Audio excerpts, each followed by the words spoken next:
Okay, in this video I'm going to show you how to calculate power for the z-test.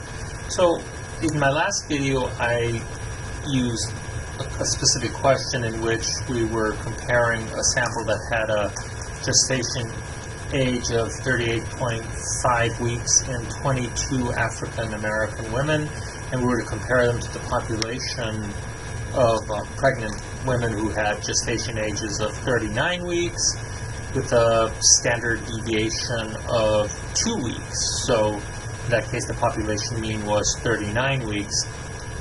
We conducted this test, and if you watch the last video you'll see that we failed to reject the null hypothesis. We computed a z-value, and the z-value is minus 1.17. And with a two-tailed test, our probability value was 0.2420, which was larger than 0.05, 0.01, 0.10, 0.15, whatever you wanted your alpha to be. The next question asks us, what is the power associated with that test result? So let's talk briefly about power. Power is the ability to reject a false null hypothesis, and it's also the opposite of what's known as a type 2 error. Type 2 error is failing to reject a false null hypothesis. Power is important, particularly when one is applying for grants or when one wants to show that one has the ability to do a study well. Obviously, if the null hypothesis is not true, you'd like to reject it, right? So, and if it's just like if it's true, you'd like to fail to reject the null hypothesis and not commit a type 1 error. So what we need to do now is we need to compute this power level, and we'll do so using the following formula here. And this is, again, we're dealing with this z-test. So power, as I noted, is 1 minus beta, and beta is a type 2 error. So power is basically the opposite of committing a type 2 error. So with a type 2 error, you fail to reject a false null hypothesis. So correctly rejecting a false null hypothesis would be having power. So the formula for this is going to be the phi, or essentially this is all the area to the left of whatever the z-value we have. So it's a cumulative probability. So we have phi of z, right? Phi of z here, so we've got to compute this z, and in this case we're going to use the following formula. So phi fo fum. I spent the blood of an Englishman. We take z for 1 minus alpha divided by 2 for a two-tailed test, and if you want to use this with a one-tailed test, you just use 1 minus alpha. And add to this the difference between the mean for the null hypothesis and the mean for the alternative hypothesis, and multiply that by the square root of n, like that, and then divide that by the standard deviation, right? There you go, and voila, there we go. There's that formula. So if we set our alpha at 0.05, say alpha is equal to 0.05, then 1 minus alpha divided by 2 is equal to 1 minus 0.025, which is equal to 0.975, right? And we want to know what the z-value associated with that is. And you can look in the back of any textbook, right? Any textbook for that, or any z-table. And I know what this value is because I use it often, but I'll just pretend that I don't here. So I go to a z-table, and I look up my probability here. So this is the value to the left of less than or equal to that z-value. Or excuse me, that's the probability associated with the space to the left of the z-value, and I look for 0.975, and I find it here, and it occurs with a z-value of 1.96. So this is 1.96. So now I will finish this up here. So this is Z, point,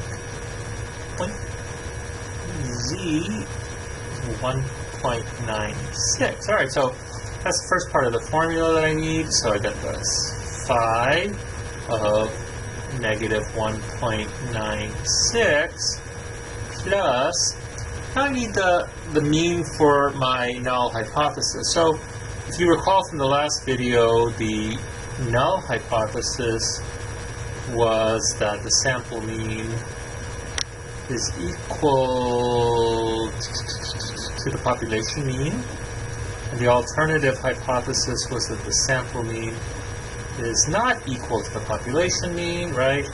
Well, the population mean was 39. Okay, so under this hypothesis, the null mean would be 39, right? Because this is the mean that's associated with the null hypothesis, so that equals the null mean. And in this particular example, I should say, our mean that we were comparing to 39 was 38.5. So we could say that our alternative hypothesis mean was 38.5. Right? A equals 38.5. So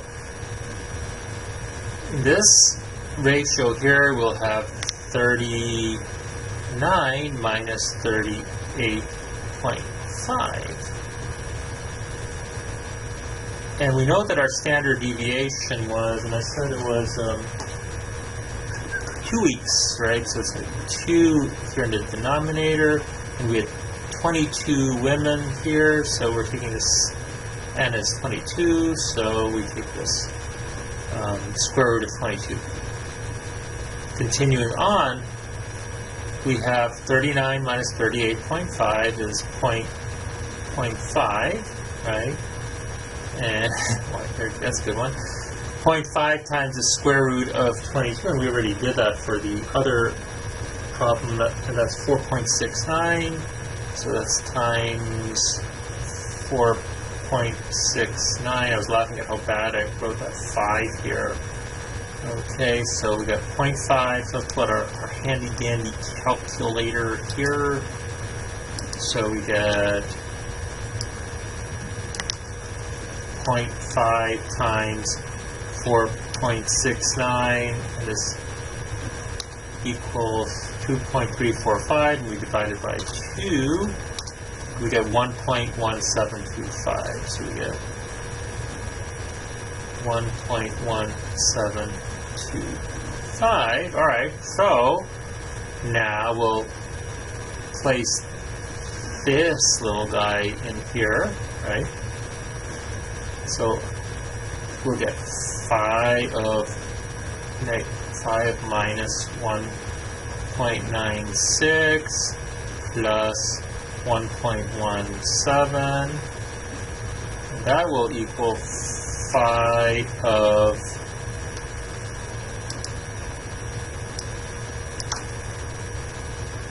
1.17 minus 1.96 gives us 0.79, phi of 0.79, phi 0.79. So now I just need to know what the proportion is to the left of 0.79. So I look up 0.79 in my handy dandy book, and I get 0.7852. 0.7852.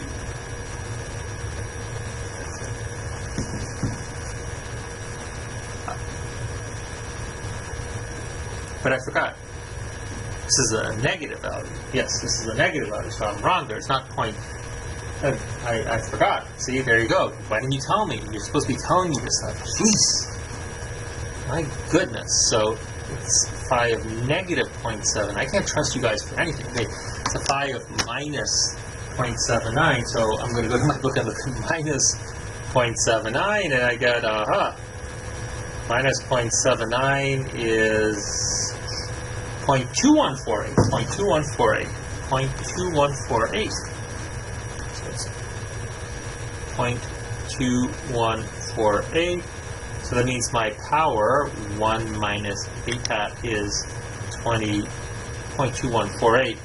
What this tells me is that I have a the probability of rejecting a false null hypothesis, or the power associated with this result, is only 0.2148, which is not very good. We, in general, would like our power to be at minimum 0.8. In fact, when one is applying for grants or when one is proposing a dissertation or something, you want your standard power to be 0.80, a 80% chance of rejecting a false null hypothesis. This result has a power of 0.2148, which is really, really small. Most of that's due to, most likely, to the difference that we're looking at here. It's a 0.5 week, half a week difference, right? So that's not a very big effect size, as we call it, an effect size.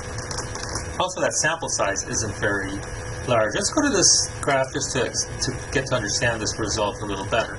So here what we have is these two graphs. These are the sample distributions of the mean, and this is a different example. So now you'll see this has to do with pounds and weight rather than gestation age, but we're talking about the same thing here. So we'll look at the null mean here. The null mean in this case is 170. So this must be a problem where we're comparing a sample that has a mean of 190 to the population which has a mean of 170 and some standard deviation here, okay? So we collected these data here, and the sample mean is 190. Now, we place this distribution here. We're assuming that this 190 comes from a different population. We'd like to test to see if this is actually, if this is, we have support for this supposition. Is that the right word here? I think. And here's the population with a mean of 170. Using a two-tailed test here, we divide, and an alpha of 0.05, our rejection region is the 2.5%, the extreme 2.5% at the top of this normal distribution, and the 2.5% at the bottom of the distribution, right? So somewhere around 190 basically is our critical value, where values above which would reject the null hypothesis. Okay. When we put our mean from our alternative hypothesis distribution, see it says here the alternative hypothesis mean is 190. All the area to the right of 190 also coincides with the area to the right of our critical value here, right? So any value above, say, 190 would reject the null hypothesis, right? That's, again, our rejection region is the top 2.5% of this distribution, or the lower 2.5% of the distribution, given that we're doing a two-tailed test, right? And you'll notice here that about 51.6% of this so-called alternative population is beyond our critical value, and it's this 51% of means. Again, this is a sampling distribution of the mean, given a population with a mean of 190.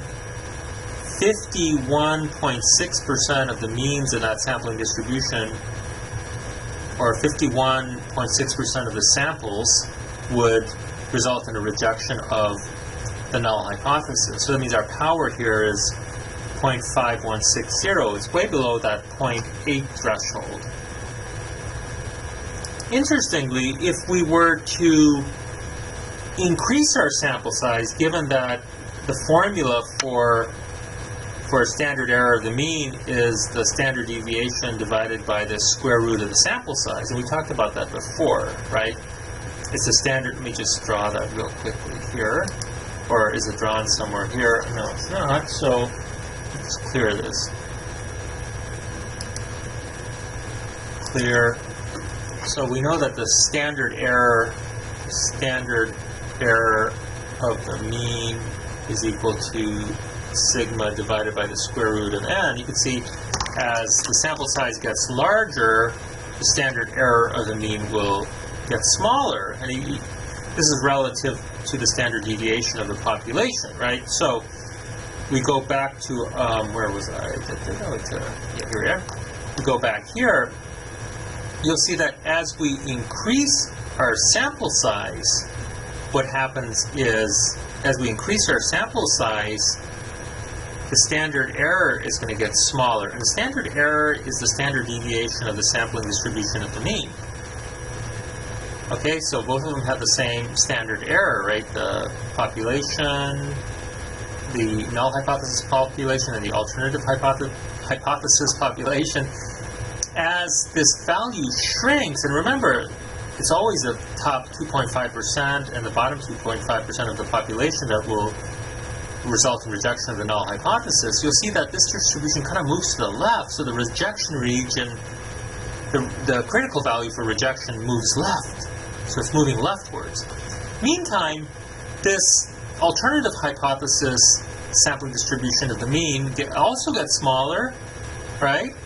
So look what happens. More of this alternative hypothesis sampling distribution of the mean, more of those means will result in a rejection of the null hypothesis. In fact, 90% of these means will reject the null hypothesis in this case, making our power 0.90. So one way to increase power is to increase the sample size. And another one would be, you could see this later on down the line, maybe in another video, another one would be to increase the difference between the two means, or what we call the effect size. All right, anyway, I hope this helps you better understand power, so be safe and avoid clowns. We're having a problem with clowns these days. I don't know when you're watching this video, but there's this clown epidemic where clowns are scaring kids. So stay away from clowns.